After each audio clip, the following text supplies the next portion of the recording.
This is what you work all year for, to have 2 of the 3 games at home in the finals so you can control your own fate and your own destiny. Indiana's playing with so much intensity. At some point, the strategy goes out the door. OKC now is back where they want to be. Indiana, you're going to put that baby to sleep if you want this. The Pacers better not allow OKC to walk them down like they've been walking people down. If OKC is who we think they are, they're going to win this game 4, and they're going to win that game 5, right? This is just how it goes. I expect for OKC to win game 4, to win game 5, to lose game 6, and to win game 7. But if SGA really like that, then I expect them to win game 6 on the road. Y'all play Uno. Yeah. You know when a motherfucker hit you with that reverse card, they control the entire 4th quarter from Indiana. And so they hit them with the reverse card. I got a yellow one too, by the way. I just thought Boom!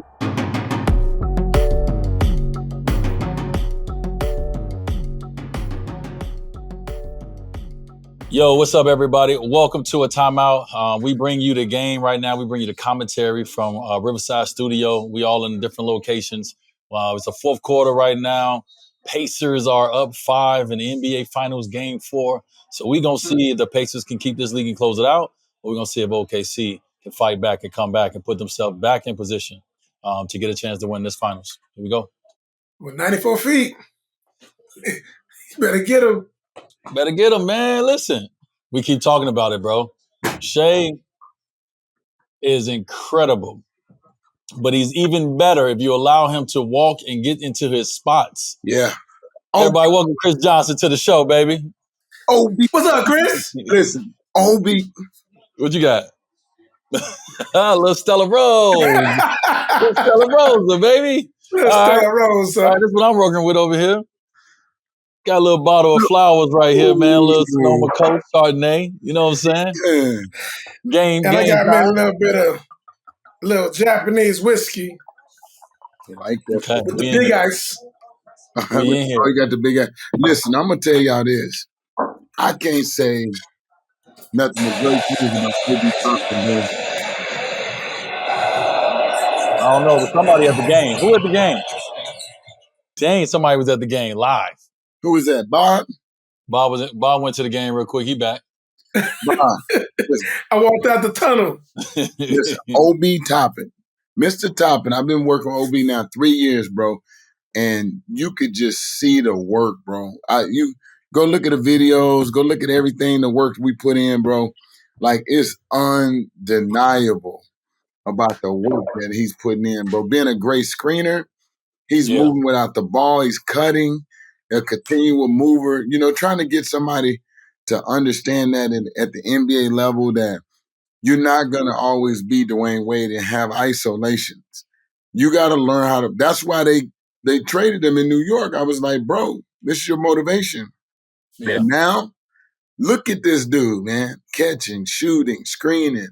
He could be 6 man of the year playing like this. Well, once again, he's on that track, and I'm not saying better or worse, but Aaron Gordon. Yes. A player who came in the league a certain way, came in to be a star of this league, right? With all of his attributes and his abilities. I'm sure Toppin had that same mentality, being in New York, getting drafted, winning the dunk contest. Like, hey, I'm going to be that guy. And then now it seems like he's fallen and fitting into a perfect role for his career.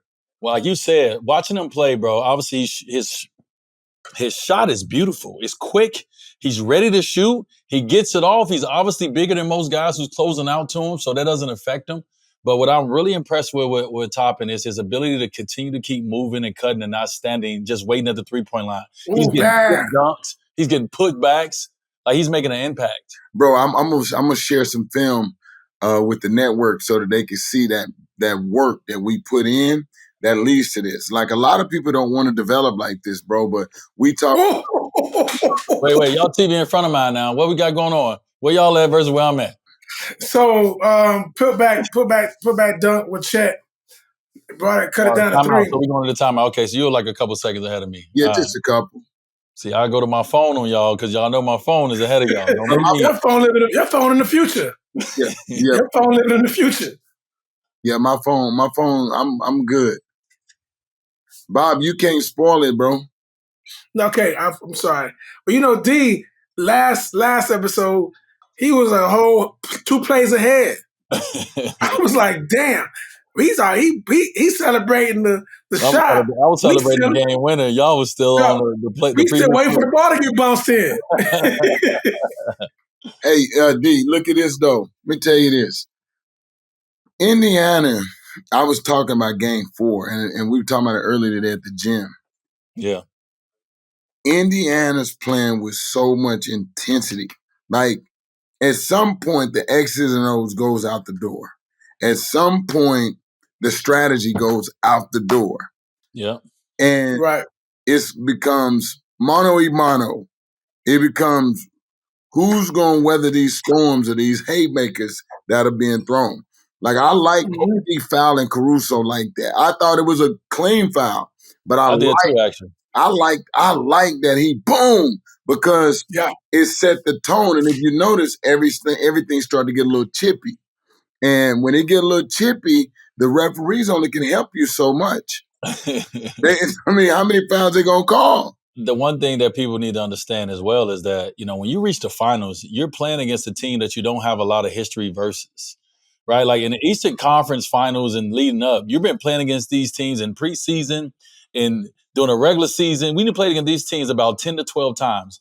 You play against OKC 2 times a year. Right. So you don't even have time to really build that bad blood, that what you need to feel like you're in the playoffs. And so now by game 4, now you irritate me a little bit. Now I don't like the way your breath smell now. Like it's a lot of things that you be like, man, get up off me. And so now you're starting to see a little bit more chippiness come from this series. And now we're entering what feels like everybody that's playing for something, the finals. We start feeling motherfuckers ain't no layups. The finals is no layups. Right. And so what Obi did on that, he established, we at home, you're not going to get this layup on me, Caruso. So I'm gonna let you feel that ground. And that was like, okay, now we really enter in the finals when it comes to I don't like you. Ooh. Respectfully. Like, whatever. I'm just saying, like, you got that other jersey on. I don't like you. You irritate me. You getting in the way of where I'm trying to go and what I'm trying to raise over my head. I like that. And if you don't come with your hard hat in game 4, you might get pushed over. You might get pushed over. Right now, when I'm watching Shai the best player on the floor. But boy, it can wear you down when you got to work to get that ball, to get a touch. When you get double teamed, when they deny you the ball, like you can't just go get the basketball. You gotta like hard cut and come underneath and get the ball, and then when you get it, they like Indiana has the personnel to keep up with them. Bob, I got a question for you. So when the series first started, we all talked about what we felt was important for each team. But you really talked about Rick Carlisle. Sorry, dang, I'm thinking Caruso. Rick Carlisle. You talked about wanting to see Rick Carlisle show up and what he was going to do. Are you impressed with what he's doing? And he coaching. He coaching. Coach is coaching, and you see it. I think the fact that you never thought they had a chance, even though as far as people coming in, and mind you, I've always the way I picked was I was trying to pick with my head, and I picked OKC, but I was really going for Indiana because I was just like the underdog, and I felt they had a fighting chance because of the coach. And I feel like I see him doing that. Like, and I see in the moves that's happening, the changes, like it's just, I feel like you're seeing what you expected. Like, because I think at the end of the day, you kind of, like everyone is expecting what they're expecting, and you're seeing something different. Like you're seeing something different from coach every time. Like they just like, and it's, I mind you, at the end of the day, game 1 was the way you count game 1, it kind of throws everything off as far as the numbers.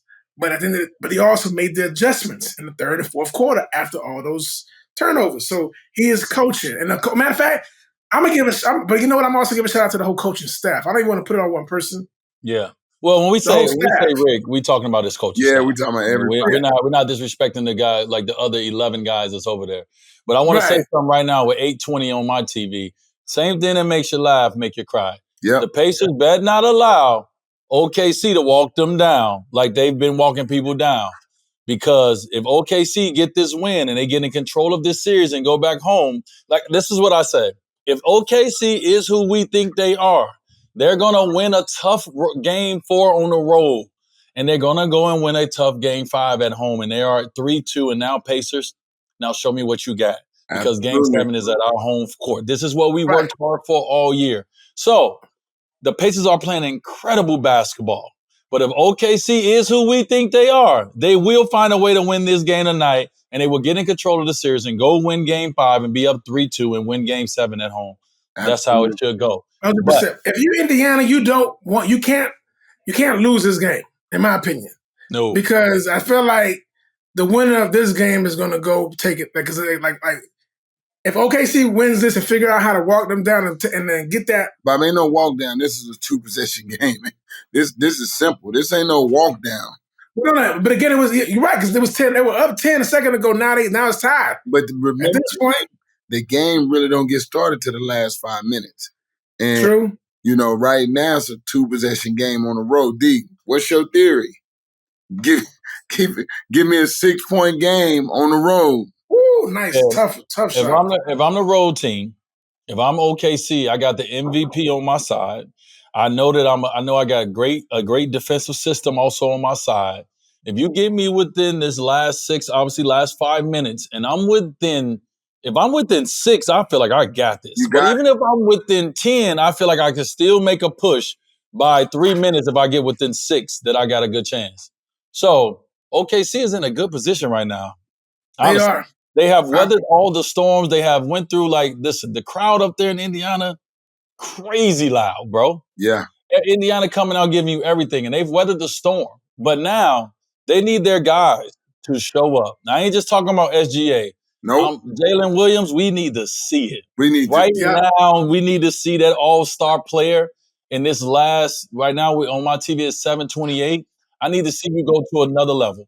When I look at OKC, right on cue. He answered the call. He answered the call on that one. Right on cue. Go ahead, see what you said. No. But when I'm watching OKC, I'm watching and I'm trying to get a good feel for what SGA is going through in the game right now. Like, he's not casual because he don't show a lot of emotion, but I want to see a little bit more emotion from him. I want to see something outside of scoring. Like, I need to see something that can help his team win. So, it's one thing to be the best player, but you're going to have to bring something else to the table. I agree. Yeah. I agree. But what is that, though? So what I'm looking at is I'm watching his body language. He's really frustrated the way Indiana's approaching him, pushing him off the ball, making him have to let other people bring the ball up the court. He's jogging to the corners. Like, it's other things that he can do. And then on the defensive side, he's trying to find different places to rest. I just think that he could do a better job as the best player on the court at closing the game. And, I'm just watching. I'm just very curious about what's his mindset right now. Yeah, I go back to let's go to another place. Let's go to Kobe Bryant, right? I go back to Kobe, and a lot of people don't know that in that finals, that last finals that they won, Kobe didn't play well. Kobe didn't shoot the ball well. Actually, everybody thought Pau Gasol should have been MVP. That's how well Pau was playing, and Kobe was playing awful. But you never could tell when you turned the TV on that he was struggling, because of his leadership is always there. His intensity is always, that fire is always there. So because he's 8 for 24 from the field or something like that, you could never tell with a player like Kobe. And so you're right. what I look at when I look at Shea is, one, he's one of the coolest dudes in the world. Right. This ain't the time to be that cool, though. No. I don't want to see that cool trot right now. I actually need you, if you're off the ball or if you're struggling to get your shots, I need you to make sacrifices like you need your other players to make sacrifices as well. And that means that if I'm struggling offensively to get going, I mean I gotta make some plays on the defensive end of the floor. Yes. And I don't see Shea making enough defensive plays because he's in a rest position most of the time. Most of the time. So, D, that's what he's really good with reaching and stripping the ball. So, like when a guy go by, he try to reach and strip. That's what he's really good at. He got long arms, big hands. But when he's on the weak side, he's not that effective. So instead of attacking him on the defensive end of the floor, they've actually put him away from the ball so he doesn't have any impact in the game on the defensive end of the floor. Right. Yeah, I agree with you 1,000%. That's the only thing that's kind of concerning for me. Is just watching him through the floor of the game. Just because he's not scoring, his energy should not drop. And, you know, the other intangible things that you got to do to win basketball games are there for him.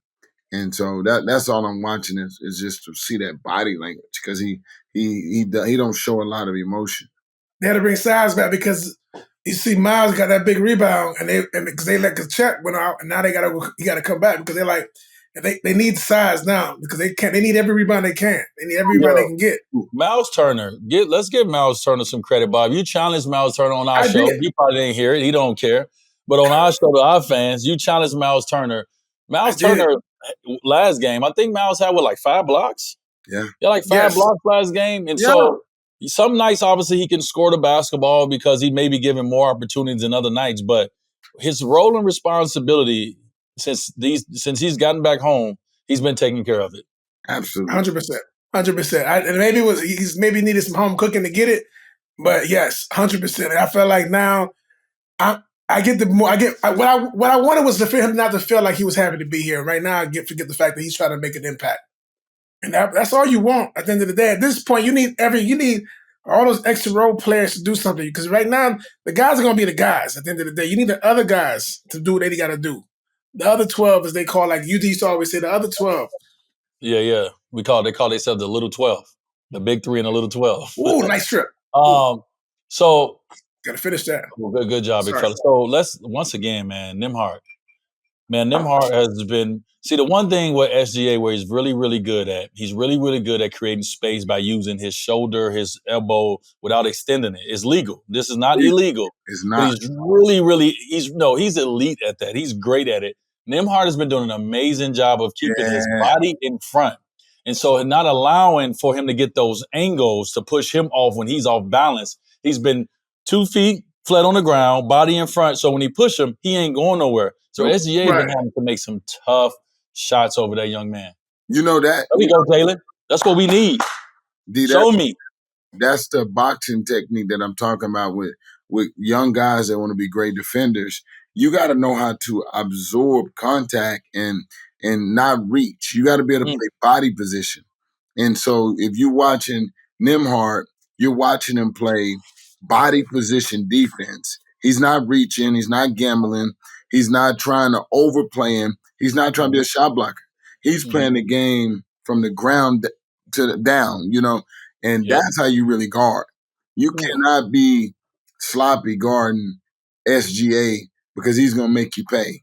Well, the same thing with N.Smith as well on Jaylen Williams. N.Smith is, we really highlighted N.Smith in the New York series because he was the main defender on Brunson. But and one thing is, Chris, I'm gonna give you credit. You did say that that Nembhard was gonna be very important defensively. That he could do the job as much as he could on a MVP player. Yep. But N.Smith has been a guy who, when you got a guy like that you can go put on a bigger guard, like Jaylen Williams, he's making it hard for him. Jaylen Williams run a lot of pick and rolls. He's very good off the pick and rolls when it comes to passing, scoring, creating separation. But N.Smith has been doing an amazing job of fighting over and just making it tough on him. He's having to make tough fucking shots, bro. Yeah. And he makes some, but he ain't giving the heavy doses of it. But I think that comes back from the New York series where N.Smith was guarding Jalen Brunson. And Jalen Brunson is a different animal than Jaylen Williams. And when you get that type of experience and you look at the impact that he's had on him, N.Smith been getting after. He had to get after the Cavs. He had to get after, you know what I'm saying? Like, he been getting after it for a couple of series.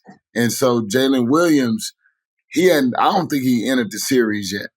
I still think there's enough room and enough time for him to have his impact. But he hasn't had that moment yet. Yeah, he had his moment. But he was. Well, here you go. The moment is right now. If they're going to win this game, it's going to be not just SGA. It's going to be Jaylen Williams going to have to close the team out. I agree. He has to. And, I agree. And you know what? Like Shea is going to do his part, but he can't do it all. Mm-mm. And I ain't talking about like obviously he's not scoring every point, but like you can't expect him to always be the guy when you got another guy. So right now, I'm gonna need to see that other guy. If OKC is gonna win, take this game in his hand, and then let SGA just chip in when he need to. Yep. I'm kind of concerned about Chet too. Chet had a couple of nicks and bruises out there. Oh, they're not giving that to him. See, in the regular season, that's a foul. Yeah. In the finals, that's not a foul. That's tough. Now SGA better buckle down, baby. Come on, Tally. Come on, Hallie. Oh, good. There you go. Good D. I like that he got to work. Yeah. But that's what you want to see in the finals, though. Bro, OB, oh, yeah. No, that ain't no foul. We talked about, and Bob and I was having this discussion, Chris, before you came on. Oh, nice touch. He was getting your drink. He was getting your Stella Rosa. We talked about the conversation that we had leading up to the finals. And it was a conversation off of what Minnesota Timberwolves did not do. We could not believe that they did not put no pressure on an MVP of the league, that he was able to walk the ball up the floor, walk to the free throw line and hit you with a step back left or right and do whatever he wanted. Bang, bang, bang. This series, especially these last few games, they've been putting so much pressure on SGA. What have you, Chris, how do you think that has affected him? Oh, what? Number one, fatigue. Number two, that he got to tap in mentally to what's going on.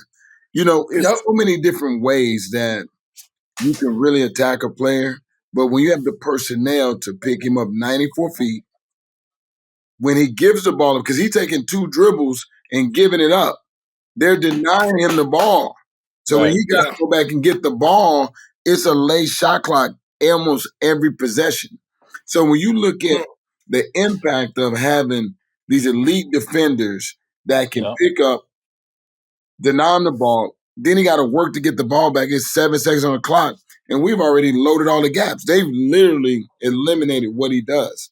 When we watched him in the game that they lost, they let him walk up the floor. We was like, wait a minute. You're not going to let SGA just walk in the threes and let him just cruise down the court, not being turned. You know how many turns he getting right now? They getting 3, 4, 5 turns. Every time he passed the ball, you know what he do, D? He's doing this. Taking a break. He's on his knees. And that's what we need to see. If you're going to beat this team, that guy who is really, really good, you have to see him grab his shorts. You have to see him check out. Have to. Those checkout moments. Remember I say when they check out, I check in? Those are the moments where I need to see you check out. Even if it's for a small moment. If you grab them shorts early, I know I'm winning. So if I'm Nembhard, if I'm N.Smith and he grabbed them shorts, that's a win. Just that moment. He may score 30, but it's going to be a hard 30. Hard 30. That's all you want. Go back, Bob. I want to go back to last year. I'm going to show you when guys check out. Dallas versus Boston Celtics. Boston put so much pressure on Luka Doncic, they made his ass check out. They put so much pressure on him, he couldn't even get down the court, bro. It's hard to play defense and score at a high rate. That's why it's a team game. And with the scheme that the Pacers are doing and using their home court advantage and I know Deep been talking about TJ McConnell. He said, man, TJ McConnell got to show up in the series. And guess what he did? He's showing up. He's showing up. He's having showed up. He showed. We talked about Alex Caruso. He showed up in the first few games, and we talked about. That was one of my main points. Was listen, I need to see T.J. McConnell into this series, and a lot of people would think, why do you need to see a role player into this series? It's about the star guys. It's about the bigger name guys. Well, he's a game changer. He's an impact player. When he is impacting the game, when he's pressuring 94 feet, turning you, getting turnovers, getting steals. Bro, it's unbelievable. One thing that they do not do with him, which is amazing, is when he go one-on-one, no one helps. They leave him wide open to just dribble around and do what he wants, but he's really fucking good at playing in space. And so for me, I actually wouldn't allow him to get that space. If he had the ball, I'm showing bodies and showing hands, not overcommitting too much, Right. but I need to make, because his 10 points hurts me. His 10 points hurts me, right? Because he's gonna do the other things. He's gonna make it hard on the defensive end of the floor. He's gonna pick me up 94. He's gonna get some steals. But if he's scoring 10 points, those 10 points hurt. And so I gotta make sure that he's seeing enough till he gets off that ball and we making everybody else's job hard. I can't make his job easier by getting up on my man and allowing him to just go and dribble and play basketball like he can't play basketball. Yeah. Is that stat true? Shai only got 0 assists. He got 0 assists this game? Yeah, but it's tough, bro, to make a pass when they covering everything up, bro. Nembhard is getting after it, bro. Nembhard literally. You called it, Chris. You called it. I gotta give you. You called it. We were all saying that. Who gonna guard SGA? And you were like Nembhard. We were like, really? Nah, because he got great foot speed. He's not a gambler. He knows how to blow screens up. He's staying attached to his hip. He's not giving him any airspace. So Shai just got to be really good, but it's 48 minutes to do that. It's 48 minutes, and that's tough, man, to rinse and repeat over and over. Nembhard is a hell of a player, bro. He did it last year. He did it this year. He's picking up 94 feet. They got to use the other guards. Now, right now, it's 19 on the clock. Bro, look at the hand the cookie jar. One thing I noticed was, we're going to give Rick Carlisle and his coaching staff so much credit for the offensive end of the floor. But the Pacers have brought their defensive intensity to this finals, to these last two games. And the one thing I noticed with them is what they've done is they've eliminated triggers for OKC. So right now, if you look at this game, Pacers got 21 assists. OKC has 8 assists. So what that means is they're not pulling a lot of triggers. They're not helping off too much where you can hit guys and they can get in rhythm.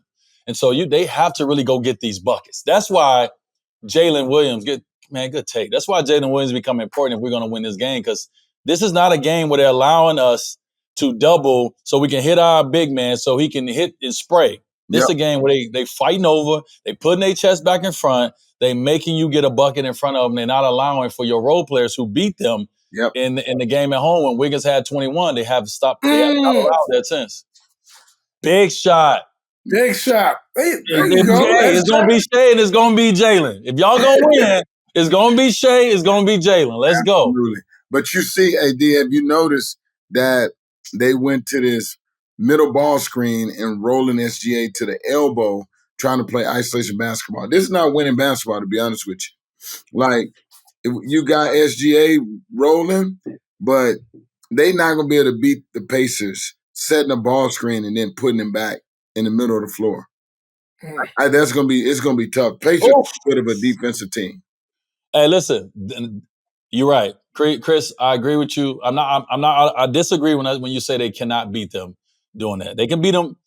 They can beat them at this point now doing that. Right. But they got to be really fucking good doing that. They got to be good, bro. So, that's what I'm saying. Like, like this game, they're eliminating their triggers. Yep. So they're actually in this game without all the triggers moving. And so they're going to who got them here. Right. And you have to respect. That's why everybody was looking a little cross-eyed when they changed their lineup. Because you're like, wait, hold on. This team won 68 games with this lineup for the most part, right? Why change it now when you get to the finals? Not saying I'm not a coach, not saying I understood the right or the wrong, but when you're looking at it, you're like, why would you change right now? They haven't even made you change your lineup. Right. You know what I'm saying? Like, you got to get forced to change. They haven't. So, but what they're doing is they're going to their game right now. They're going to win and they're going to lose with Jaylen Williams and SGA having the ball in ISO situations. And them guys got to do what they do. If you want that $300 million, I need you to get this ball and put that ball in the basket, bro. So, Bob, that goes to the OKC coach. Because when I'm looking at it, he's flattening everybody out. He's putting SGA as a ball screener. So he don't have the ball. Now, being a screener, Jaylen Williams can get downhill. He can make plays. And they rolling Shai back to catch the ball at the lowest point. And when he can catch the ball at the lowest point, they're trying to operate out of that and see if he can make a play or make other people plays, which it can win the game. But you got to be able to figure that out. Is it a switch? Is it a jump switch? Like, how are you going to guard that pick and roll? And then are you going to double? You're going to shrink gaps and make other people beat you. Like, Indiana's going to have to make a decision one-on-one. So I have a it's a theory. I don't even know if it's a theory that will work, but the one thing that I see that Nembhard is not doing that other defenders do when they get on Shai is really good. He's really deceptive with his ability to be able his quickness, right? Like he doesn't use it often, but he has it. So with that being said, he knows how to get angles on people. He knows how to get a step on people and bite them in a way, but not fully bite for the most part. Right. What most defenders do is they try to cut him off. Because your job, they're trying to run and cut him off. And then he's using your speed and your ability to try to get back and cut him off to his advantage to hit you and bounce back. Right. Nembhard don't do that. Nembhard is really working hard, or his feet is, or his breaks is just that good where he's allowed to keep his chest in front of him so he don't have that same push off Right. and create that same space when he's playing against Nembhard. But when he's on the other guys like N.Smith, he's getting that shot a little easier because they're trying to cut him off, and he's using that force against them to push them back while he's stepping back and getting that separation. That's a great point, D. When you watch, I'm watching Nembhard, and what he's doing is he's not, because I teach it, he's not giving Shai his shoulders. He's getting back in front and showing him his chest, which makes him between the ball and the basket. And anytime you can get somebody and keep him in front of you between the ball and the basket, they got to take a tough shot. Like, He's not getting shoulder actions and stuff like that off of him. Tyreek's going to have to play big right now. Exactly. Same way we were talking about Jaylen. Tyreek's going to have to come up. Tyrese and Siakam. Oh, come on, Kelly, we need that. I need that right now. Can't be afraid of the moment. I need that. That's a big moment. We give me the ball. I need that bucket right there. That's timeout. Down 4. Timeout. Now they get a chance to hit a 3 and go at 1. Yeah. See right now. Now, would you have called a timeout at that moment before on that play? All right, before the play? I mean, once it got a little wild, I don't know what their timeout situation is right now, so it's hard to say. So, Chris, this is what we're talking about right here. They setting the screen with SGA. Yep. With their 2 best players, and they ISO on him. They give him that Dirk. Well, he got a little high, but they give him the ball like they used to get Dirk and just let him go to work. Ooh. That's tough, D. Tough shot. That's tough. But I like it. Get a ball to your 2 best players right here. We lose this game, we damn near lose the finals. So I'm going to win and die with the guys who got me here, and their name is Jaylen Williams. It's really Alexander. Yeah, I'm getting my best player the ball too. And that's what they're doing right now. So you got to get sometime, coach. Get out the way. Just put me in a position and let me do my thing. And they putting them in a position right now to say, if we're going to win this game, we're going to win this game because of you 2 guys. Yeah. Make sure we won this game down the stretch. We put the ball in your hand. So they put Matherin in now. Do you think they should have put him in sooner? Nah. They put him in a defensive situation because N.Smith just got another foul. Because right now because I don't know why. For me, it felt like Indiana was trying to play, or they were playing to try to hold the lead instead of trying to play to kill you. And while you do that now, he fouled. Well, that's a big possession right here. He fouled out, so they had to put him in. This is a big possession right here. Let's see. What is it?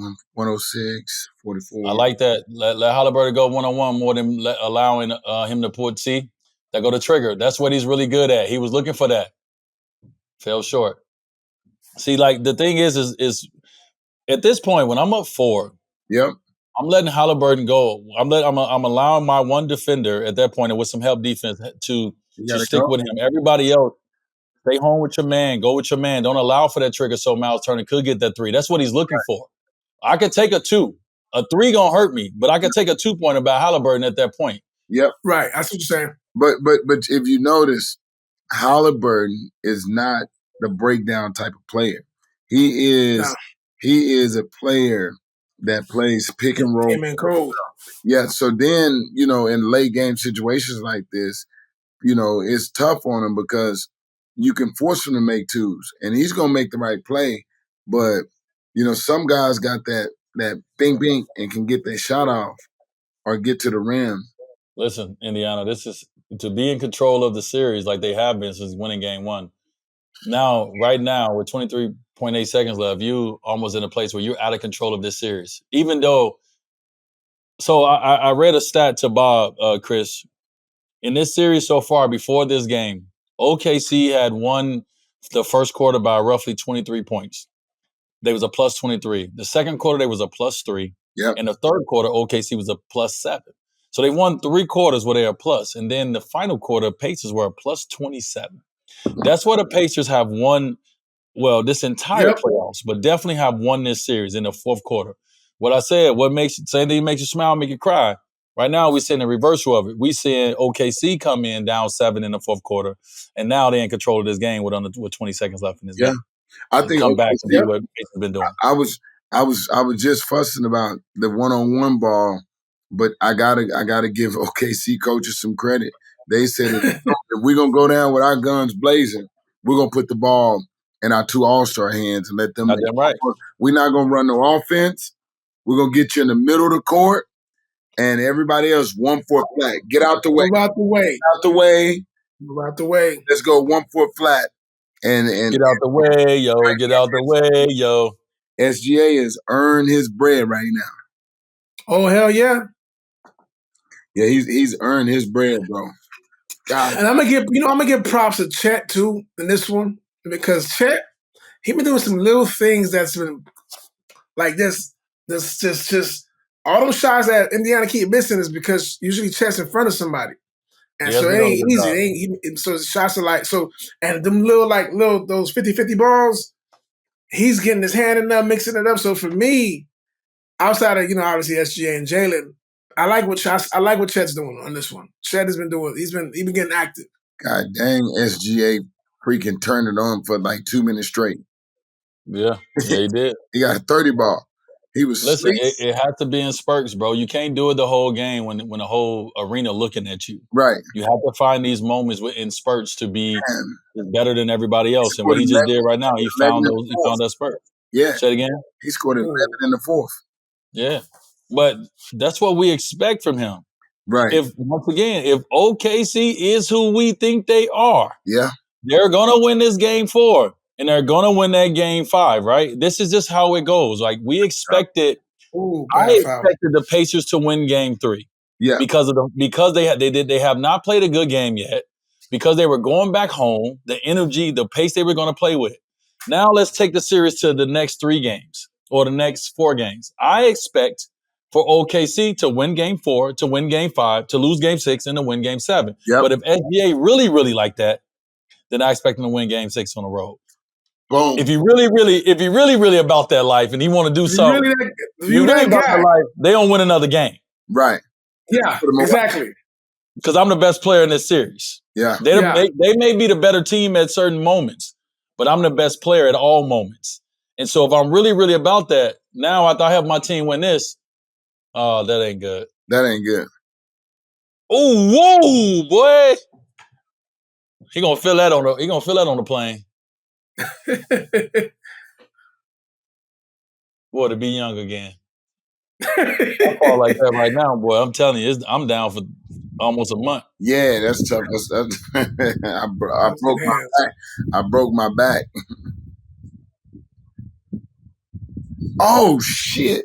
But here's the thing now, Mateen, he already missed 2 free throws. So just imagine if he hit those other 2 free throws from before. Oh, he missed. He missed 3. Come on, bro. It ain't the rim.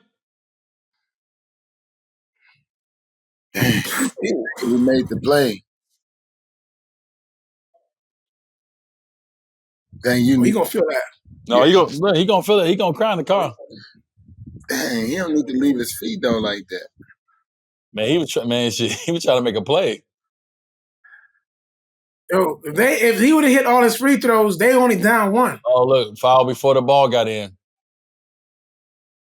Give us 2. Jeez, he gonna feel that.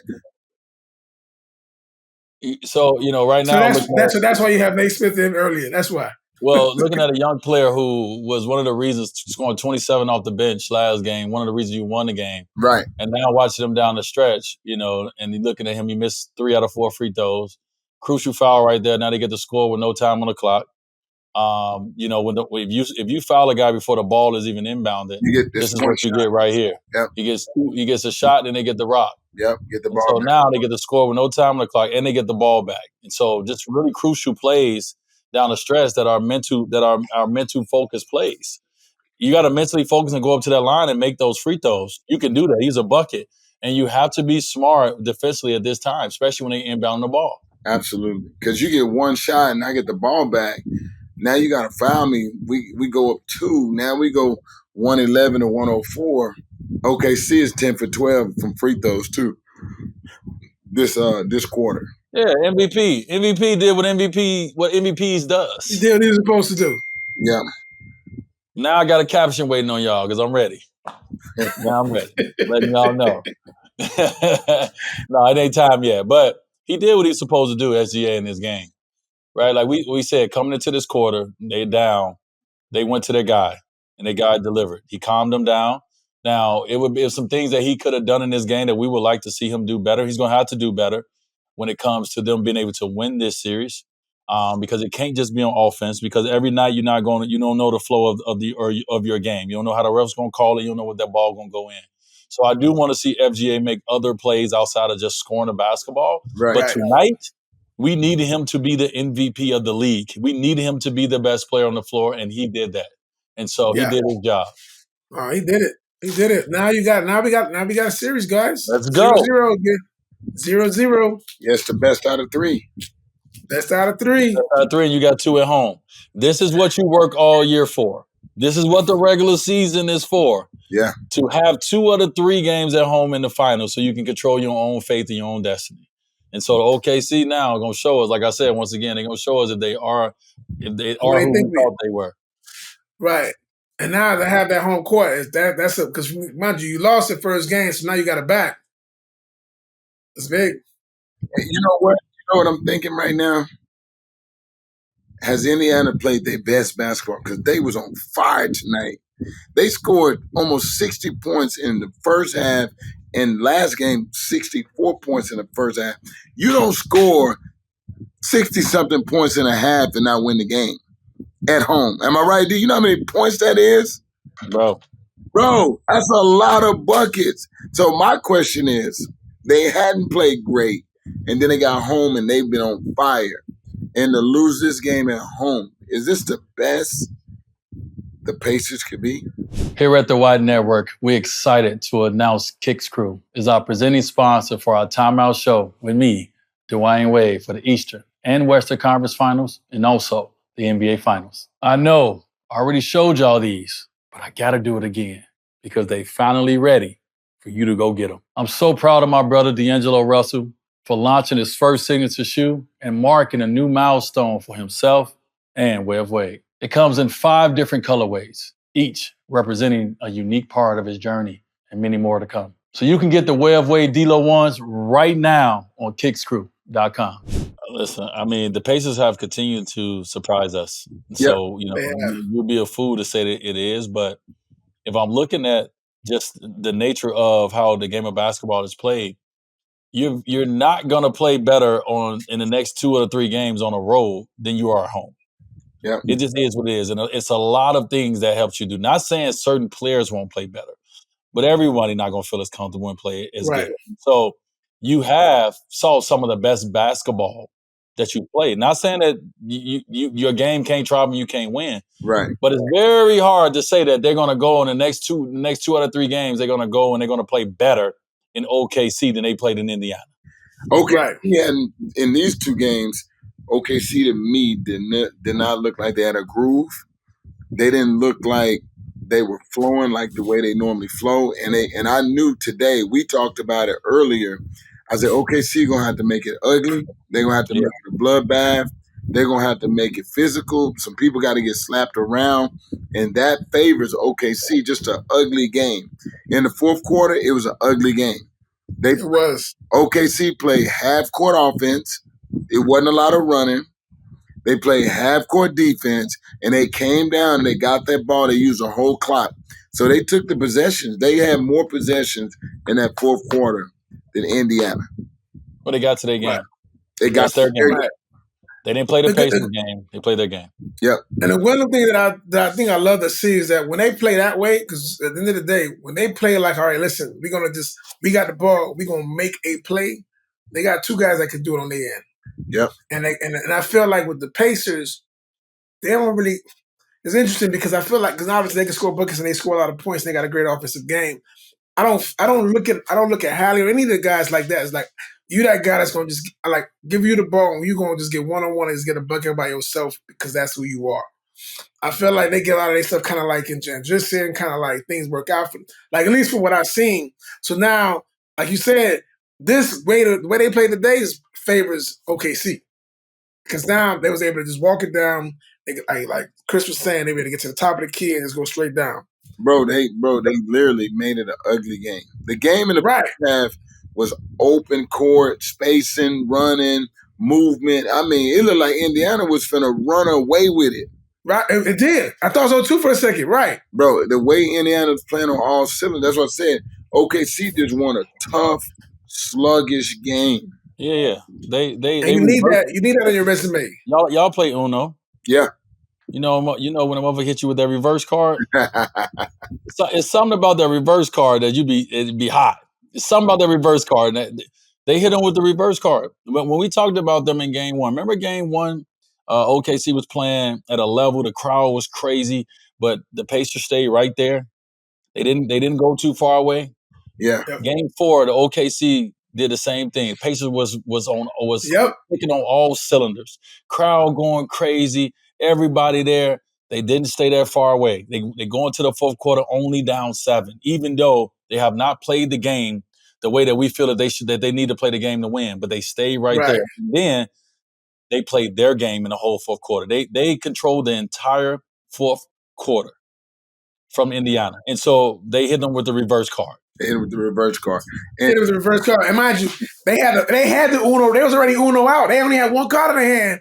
They never came back to them. And never came back to them. They're like, damn, game over. Hey, as much as I was talking about SGA not having looking like he had enough in the tank, he had enough in the tank. He did. Enough in the tank. When he got the Uno cards. Yeah, he did. He definitely had enough in the tank. Yeah, it didn't look like he had it because maybe he was playing possum. Because he's a hard guy to read from body language. Like, he is. Like he's not just a normal guy where he's like high or low. He just even keel. Well, one of the things that they did very well, and you said it, Chris, is they changed up where he was getting the ball at. Yep. So at first, we've seen SGA at the top of the key. We've seen SGA in the mid post. So now they have a beat on that. They had a beat on that at the top of the key where guys knew how they can get over on the screens, how they can affect them on those screens and just make it tough. Right. They had different traps coming to him in the mid post where he couldn't really get a great rhythm. They wasn't fouling him. He wouldn't get to the line a lot. Right. Coaching staff. The coaches a credit over there of changing that offense and putting it into the place where they put him as a screener now, made his defender make a decision and either switch or stay. But now we get him the ball in a place where he has a live dribble. He has a live ball to do what he wants, which is a little different than coming up, dribbling the ball and already, getting trapped like that. And so give the coaches credit for making sure that they did that. I got a yellow one too, by the way. I just thought yellow. They hit their ass with a yellow reverse. Boom! reverse. Oh, hey, mind you, they're waiting for to come back to them. Waiting. Do you want me to tell you why that Uno card is so important? Coach Carlisle was the man at putting Dirk Nowitzki in that last set that OKC ran the last 5 minutes. Oh, you're right. They put the same set back on him. You know why he would put Dirk in the middle of the court? Because the middle of the court is the one place that you can't double. Yeah, exactly. And so OKC coaches, they gave him the Uno card because he didn't put SGA where you can double him. Oh, did coach go back and give him the card like this? Did he walk back with the card? Bro, because if our fans that are watching and people that are watching, Coach Carlisle was known for putting Dirk Nowitzki at the nail so that he can get isolation and he can touch the paint within one dribble. And what it does is it forces everyone to stay home because he can see the floor. It's just mano a mano, it's one-on-one. And you high alert as a defender. You're feeling uncomfortable right there in that space as a defender. Ain't no help. Can nobody come and help you that close because he can see everything and everyone. Everything, bro. So when I'm watching that, you pull out that Uno card, I'm like, OKC just gave him a dose of his own medicine. Of his own medicine. But now, so then my question is, what's the counter? So let me get back to boxing. What's the counter? So first, you gotta go watch the film, and you gotta go do your work, and you gotta in a series. Then you talk to me about this.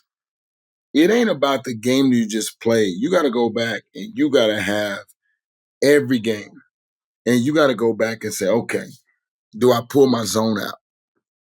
Coach Carlisle got a zone, and do I win a few possessions on the road by making them have to think? I was talking about that earlier today. I was like, does Coach Carlisle pull out the zone today?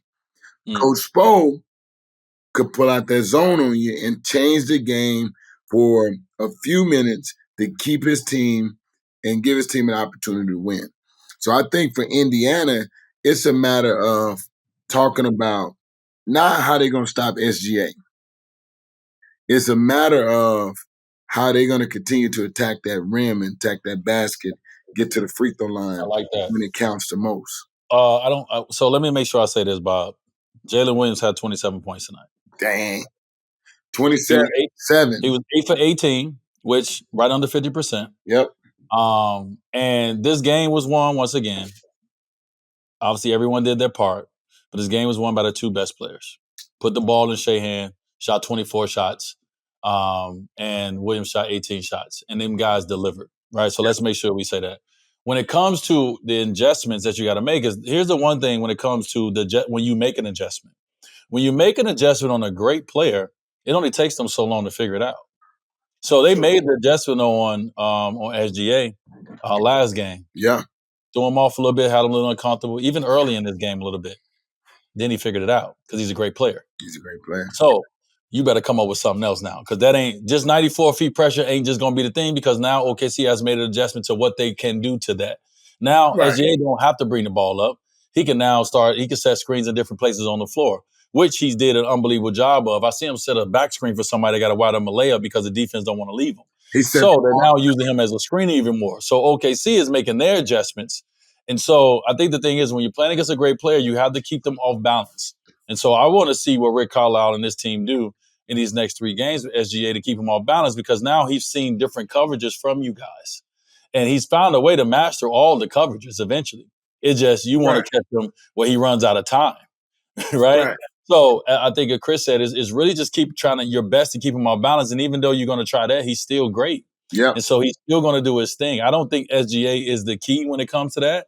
Mm-hmm. I think it's the other guy. I think it's Jaylen Williams. I think it's what you guys are going to do on him to make his shots, continue to make his game and his shots tougher is going to be the key for you guys. It's going to be hard to stop SGA because he sees the game in a way that's a little bit fast forward in the sense when it comes to other players. That's what I think. I'm like, okay, but Coach Carlisle, I know everybody talk about the impact.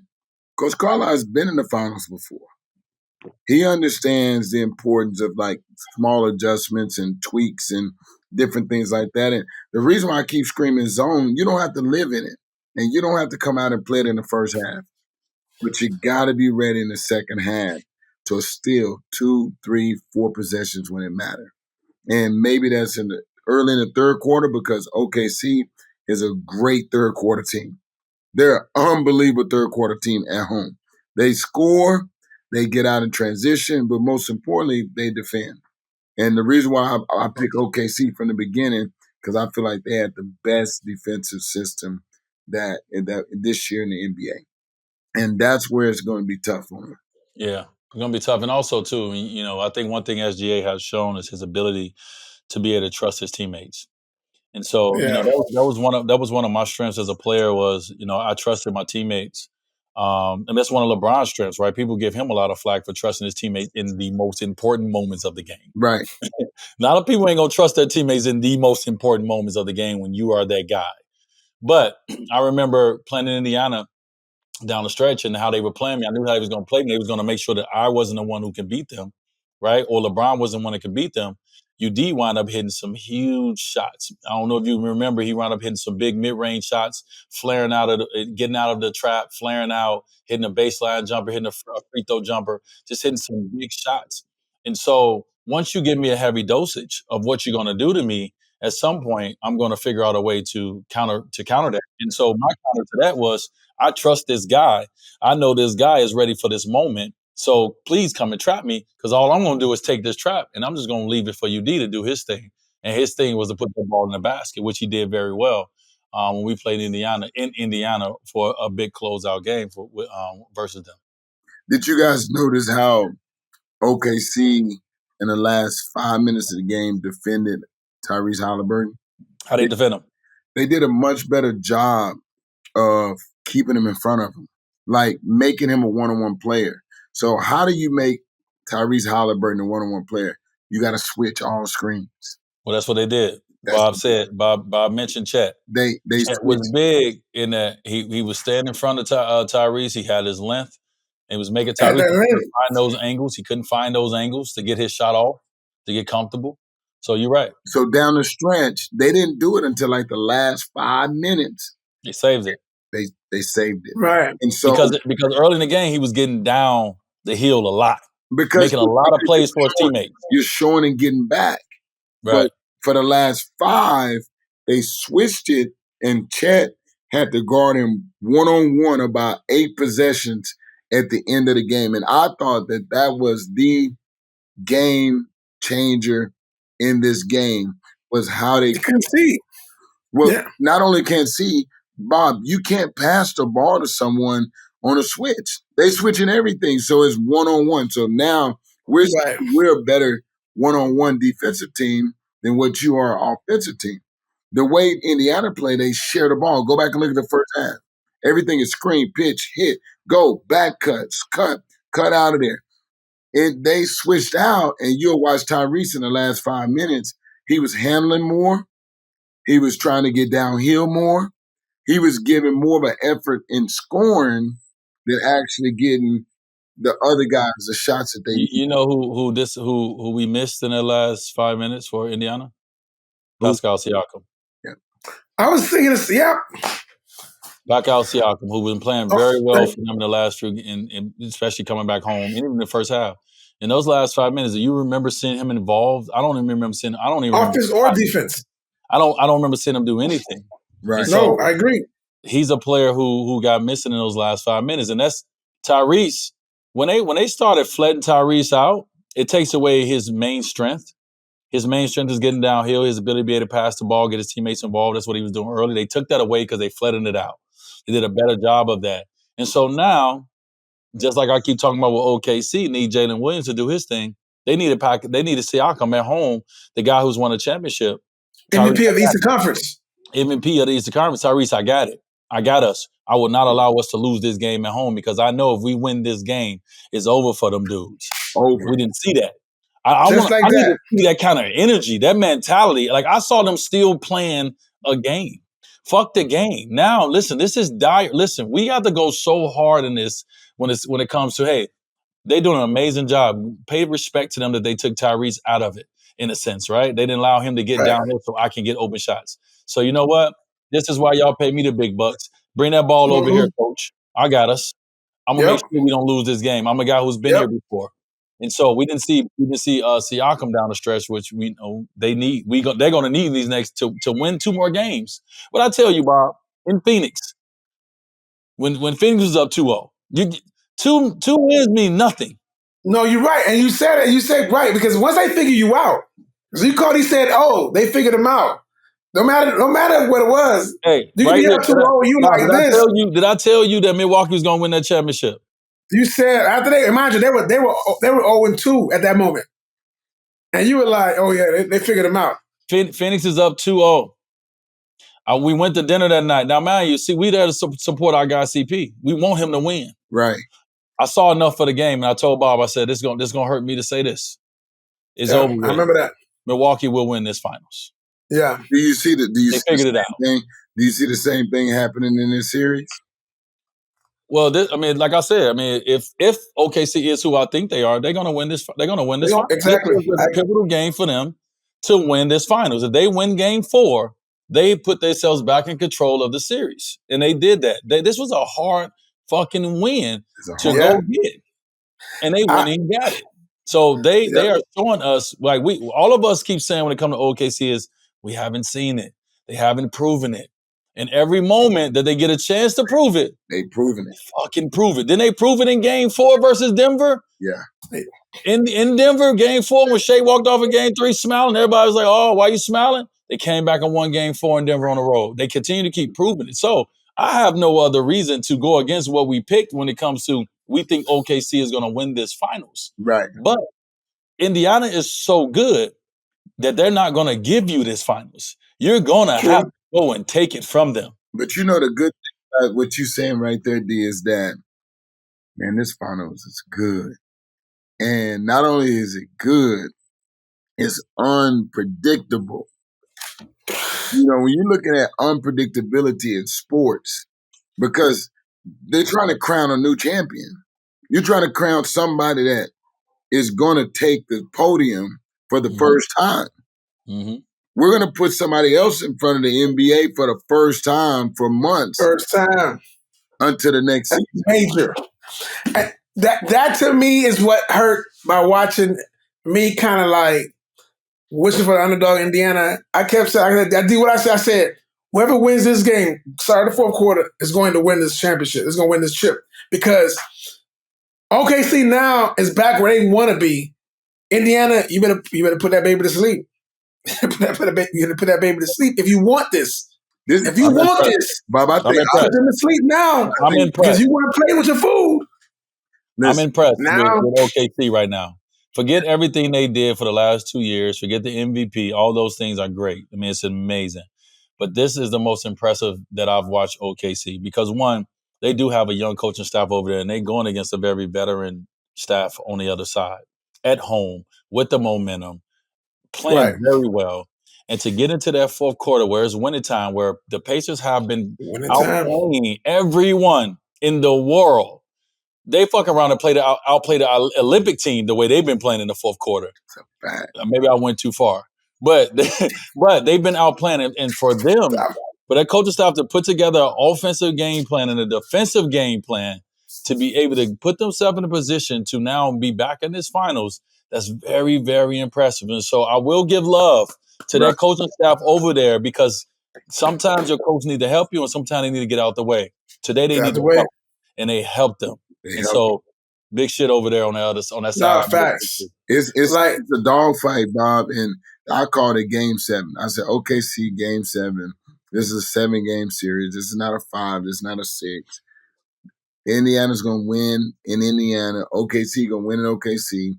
And it's going to come down to Game 7. Now, in Game 7, it's going to be exciting to watch because Indiana could do something that could shock the world. They got a big shot maker. They got somebody in Tyrese Halliburton that is Mr. Clutch right now. So even though I'm looking at it, I'm like, it's 3 games. Okay. OKC is a great home team. They're going to come in and they're going to force themselves Game 5. We got to come back and play in Indiana, which Indiana showed you they're a great home team. Indiana going to get Game 6. Game 7 is what we want to see. That's what we're waiting on. But CTV. That's what gets your popcorn out. Let's get this thing popping. Everybody going to be sitting at you talking about viewership. Everybody's like, can these small market, are you watching these? Oh, it's going to be major. Well, people, that's the thing. What we're watching right now, when you talk about, well, obviously, the world, we're in a different place in the world. And so viewership comes from all different places, first. Everywhere. But what we're watching right now is we're watching how how fan bases are. People love the Yankees. They love the Lakers. They love the Celtics. They love these storied franchises, these big names, these big stars. And even though we all want the the underdog to win in life, we ain't watching it. So you watching them, not watching. This has been an amazing finals. This has been one of the best finals that we've all watched, and our viewership is down. That shows you that you all out there are bandwagon fans. That y'all are bandwagon when it comes to the movado of the markets, of the players, of the stature, and you're not pure basketball lovers. If you're pure basketball lovers, this is for you. Bro, this is gonna be good, bro. I can't. I've learned so much from this series, this playoffs in general, honestly. As far as just how bad, mind you, obviously with you guys, obviously just how y'all break down the game. But I've learned so much about just the purity of this game, which has been so dope to see, because obviously coming from what I've seen, what you obviously Dee been a part of, and just kind of like that kind of basketball, and it's like that dominance, and just this parity, and this kind of like who's execute better, who coach, like all these little details, these fine details, where these adjustments that you're seeing. This is the stuff that you want to see, because now, mind you, for me now, I'm watching the game so completely differently now, obviously from what you guys say, but also just watching these guys play. Because again, it's different. It's a different kind of game, and I know people might want to say, "Oh, they want to see. Everybody want to see like the dunks and a bunch of super half court threes." But this basketball you seeing right now, man, I better stop playing with them, man. You better stop playing with them, man. Come on. Basketball is basketball, to be honest with you. And if we go to any open gym in the world, every hooper knows to take the best available shot. Nobody's thinking about where the shot's coming from. If the shot's a layup, you take a layup. If it's a dunk, it's a dunk. If it's an open three, you take the three. If it's a one-on-one in 24-hour fitness, people know, clear it out, get out the way. Basketball is not rocket science. But what happens is, with these franchises and what their coaches have done, they brought back the pure form of basketball. They play basketball in all three levels. They play it in the paint, they play it in the mid-range, they play it from the three. Whatever you give us, that's what we take. I'm watching a big shoot. That's pretty to see. You're right. Bro, but it's pretty to see. It's the game. So when guys go in the off season, they actually can work on their game and not just stand in the corner shoot threes, and then you wonder why he can't handle the ball. When you saw this pressure going on right now, there's no way you could beat either one of these teams if you don't have multiple ball handlers on the court, if you don't have multiple decision makers. I know we're looking at these teams, but I'm telling you how the game is going. When I watch college basketball, my son getting ready to go to the college, right? I'm like, you got to have 2 point guards on the court. You cannot win at any level without. I agree. So what it is now the game, when they keep talking about the European game and how the European game is so free flowing and is pass and cut. Well, the NBA's doing it. And they're doing it with superstar players. They're not just shooting high volume threes. And these two teams have different fighting styles. When you look at the other teams that was in the playoff, every team this year in the playoffs had a different fighting style. That's what makes basketball exciting to me. Don't be a cookie cutter league. Everybody don't say we not shoot mid-range, you shoot threes and layups. Do what your personnel allows you to do and build your system around your personnel. And that's where basketball gets fun. I agree. Right now what we're watching is, and going back to the fandom of the game, is we're watching some of the best chess playing that we've ever seen. You everybody know the name Bobby Fischer. We're watching Bobby Fischer. We didn't get a chance to see him back in the 70s, but we get a chance to watch him right now in the NBA Finals. These guys are playing chess at the highest level. And from the coaches to the players. Like this is like, if you're a fan of the game, you geek out about the chess that's being played in this, because it's all about who's gonna, like I keep saying, who's gonna make that adjustment, who's gonna make it quicker, who's gonna wait too long to make it. Like the finals in these series are all about, it's a game of chess. You got to have patience. Yeah. You have to be patient to be able to do it. And so what we just watched right now with OKC is we just watched them be patient. You watch them not get into this, not get crazy like everybody else is getting crazy. All the talking heads is getting crazy. They stayed patient, and when a moment came, they struck. And so I Gotta want give him to props. give credit to them by playing a beautiful game of chess. This was their Bobby Fischer moment for sure. D, I might have to give you props for using that Bobby Fischer reference, by the way. yeah. Bravo. D, when you Bravo. Bravo. you look at the 90s basketball, because I know people, this is what basketball fans like to talk about. Decades versus decades, old players versus new players. When you look at the 90s basketball, you look at, let's take the Chicago Bulls, for instance. Take my team. Triangle offense. Triangle offense is really built around finding matchups and putting players on the court where they were best suited. Everywhere on the court is a triangle. When you look at that and you say, okay, how do you stop Michael? Well, then you got to stop Scotty. You got to stop Horace Grant. You got to stop Steve Kerr. You know, it goes on. Yeah, all of them. Because they had a system. That triangle offense is the exact same formula that the Indiana Pacers use. It's just a wider version of it. People are not just standing with their back to the basket. It's just a wider version of the triangle. Hey, say that for the film room, man. Don't get don't be giving that out here on the Riverside, baby. Say that for the film room, man. I'm about to break that down, boy. Yeah, say that for the film room, baby. You don't. I want to see that. I want to see that. All that. Bro, you giving too much right now. That's what I'm looking at. I'm like, ooh, dang, they got big triangles. The Bulls had small triangles. They still triangles. Okay, I love that. I love that. Triangles. I love that. Bob, great take. Also, too, I mean, obviously, Bobby Fischer is one of the one that everyone knows, but Magnus Carlsen as well is one of the most famous chess players. I don't even play chess, but I do have people around me that play chess, so I listen when they talk. So these are two of the most influential chess players to ever walk this earth. It's right. Bobby Fischer. I love it. I play chess, so I get it. Well, just want to throw that out there to you, just for any knowledge. Anybody want to go look it up? Chess players. Fellas, last question before we get up out of here. First one goes to you, Bob. What does Indiana have to do to put themselves in a position to win a game that no one is going to give them the opportunity? It's already in everybody's eyes. Everyone's already saying, "Come back, Game 6. You got to win Game 6 because you have lost Game 5." What do Indiana got to do to continue to show us that we don't know what we're talking about, and they do?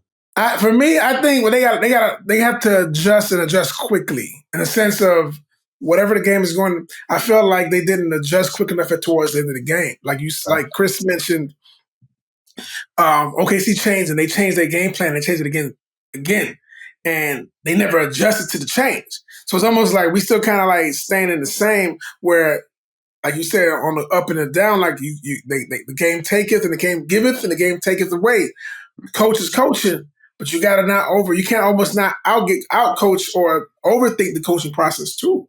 I think to me, you have to not be afraid to adjust. You have to adjust and adjust quickly. Now, you gotta have your finger on the pulse on this game because if this game get out of hand on you, because again, we feel like this game, but you stole one before, maybe you can steal another one again.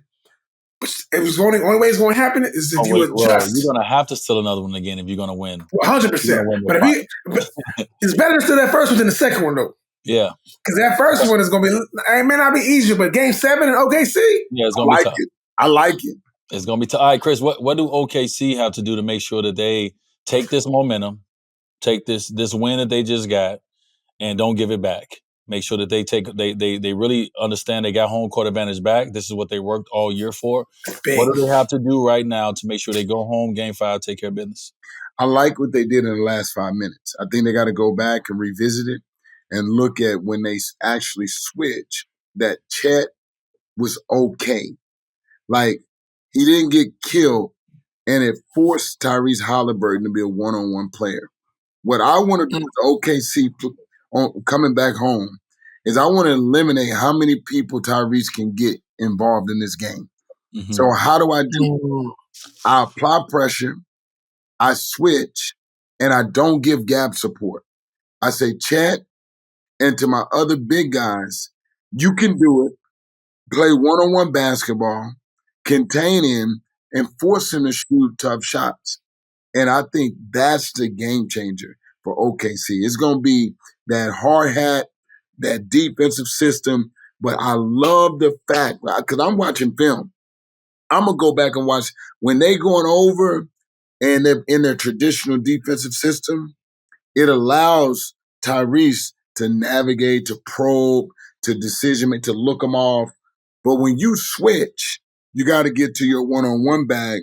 And Indiana's not Good point. a great team offensively when Tyrese is just playing one-on-one basketball. Good point, because what they were doing a lot was, Tyrese had them. I mean, give credit to Tyrese. It's not what they were doing. It was also what him and the guys that were setting screens, what they were doing. But they were going under a lot of screens. Yep. Right? They were trying to go over on screens. Like, they were kind of in between, and he knows how to take advantage of that. Whether he's stopping that pocket and hit that three, or whether he now takes the defense even further down the lane. So you're 100% right about that. When I look at OKC going back home, like I said, I really felt that I continue to feel that OKC is going to win this series, and they had to win this game. Obviously, they had to win this game. But the rhythm is win game 4, win game 5. And the way that they win game 5 is very similar to the way that they won game 2, in a sense of how they ran through the red tape. I mean, they ran through the tape. And the thing is in this series, when you play against the Pacers, they're never out of it, even when they look like they're not in it. Right. And so what OKC has to do going home, fuck all the schemes, they have to finish the ball game. They have been dominating the series from 1, 2, and 3 quarters. But the Pacers have smashed them in the fourth quarter. Tonight they got it back. They got +7 back tonight because they came down 7. But the Pacers was up +27 coming into this. And so to me, that's the series. It doesn't matter what you do in the first 3 quarters. It doesn't matter what you do in that fourth quarter. And that's what the Pacers has been better. And so if OKC going to win game 5, they're going to win this series. It's what they did in game 2 is the defensive intensity and pressure does not go down. It actually rises. Mm-hmm. The offensive output actually gets to the place where your 2 guys got the ball and they making all the decisions. Whether you are ready to shoot Wiggins or Joe or Williams or whoever, or whether they gonna shoot and y'all better just set screens, roll, and get out the way. And so what I want to see is I want to see them run through that tape, finish it out, and don't allow the Pacers to be able to create that late magic that they just so happen to have that most teams have never really fucking had when it comes to this level when it comes to the game of basketball. And so I want to see them do that. I want to play devil advocate before we get off. Talk to me. Hypothetically. Yeah. Big quotations. What if Indiana go in and get game 5? They can't. And they close them out in 6 at home. Boy, I just want to. I don't see that happening, dog. I don't see that happening, dog. We didn't see Halliburton make that 3 in game 1 and win that game 1. Everybody in Vegas, everybody around the world had OKC picked. You're great. What I would say is this, and what I think, if anyone can do it, obviously there's only 2 teams left. But if any one of the 2 teams can do it, it's the Pacers. And I think the one thing that we saw with the Pacers that it feels like they don't get too down on themselves. They don't and the hard part about, the ebb and flow of games is how quickly can you recover from things. They recover very well when it comes to being down 10, being down 12, being down 20. They seem to not be affected by that. And so with that being said, I say that because after losing this game, this is a tough game to lose when you've been where you were in control of the game at home to really put them away, but you did not. But if any team in this series that you feel can come back and bounce back from having a mentality that they need to go on the road to win, then it's the Indiana Pacers. But if OKC take care of their job, the Indiana Pacers don't have a chance to win that game 5. If OKC comes and show you that they're the best team in the league and we got the MVP. But we also know the Pacers got an opportunity to show you that if you're not on top of your game, we ain't going nowhere and we're going to give ourselves a chance to win. So, I think obviously that's what makes this finals compelling is because you got a team that you just don't know what to do. None of us who's talking know what to really say when it comes to Indiana Pacers because we don't know what they going to do. Exactly. So, yes, Chris, they can. I believe that they're going to do that. All the basketball I've watched my entire life, I will say Absolutely not. That's not the way it's gonna go. But I've been wrong before. I think I'm gonna be wrong now, though. Bro, if they somehow shock the world, bro, and pull it off, no, we shouldn't even be talking about that, dog. Tonight was the night to put the fucking stamp down. The thing is, if you was gonna shock the world, you do it tonight. Yeah, you're right. If you're gonna shock the world, you do it ain't in tonight. Your hands no more. Now you put it in OKC hands. Exactly. Now at this point, you kind of gave up a little bit of that juice, and now for me, can I tell you a secret, Bob? What's up? I'm in the lab all day, 14 hours a day, and all I hear is hoop talk. And the youngins are talking. When we sit down in the circle, the youngins say, these are guys that played him. I'm not going to call my guys out. I got like 10 guys right now. I said, what is it like to be on the floor with the Pacers? They was like, bro, they're relentless. They always in the game. These are the guys that start in the league. Like, yo, they relentless. They're always in the game. They apply so much pressure. They're cutting. They're moving. They said they're the only team in the NBA that you never could say the game is over until the game is over.